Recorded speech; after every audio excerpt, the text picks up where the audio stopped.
Iron Boys with our game Gambit. Let me introduce myself. My name is James. I'll be doing a lot of the programming and audio work, including the music and sound effects. We have Anders over here, who is also helping with the programming. We have Omar with the art and game design, Ryan with level design. We have Wesley with artwork and 3D modeling. And last but not least, we have Reg with 3D modeling and animation. So the genre of our game will be a turn-based strategy game that's based on mechs. So if you've ever played Mech Warrior or something similar, that's the kind of idea we're going for. Ideally, we'd love to make a two-player online multiplayer, but that would take way too much time. So we're going to have a hot seat two-player mode where you get to pass the keyboard around in order to play. Here's a screenshot. It's a little hard to see of what we have right now, but basically you just put down move orders and attack orders, and your units will play out the turn.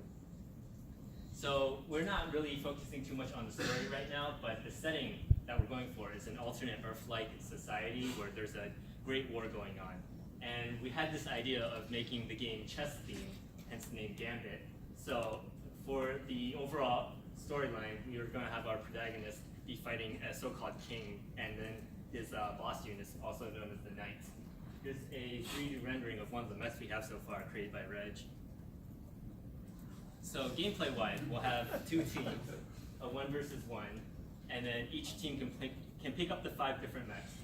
And those units, when on the field, will have action points, which they can spend to move, attack, and use skills as they see fit. So far, we have 3 classes of units. We have the light mech, or the scout. We have the medium, or the support. And then we have the heavy, or of course, the tank. And one thing we want to implement later on is we want to give the player the option to switch out weapons and equipment on their mechs in order to create a sense of customizability.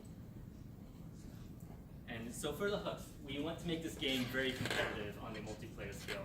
We want people to come up with new metas and new strategies to beat other players. And we want the part customization to also be a giant part. We want to let the player have a lot of options and how he wants to play the game. And we're also going to implement pilot progression and XP. So as you keep playing, your units will level up and you'll have stronger skills. That's what we have so far.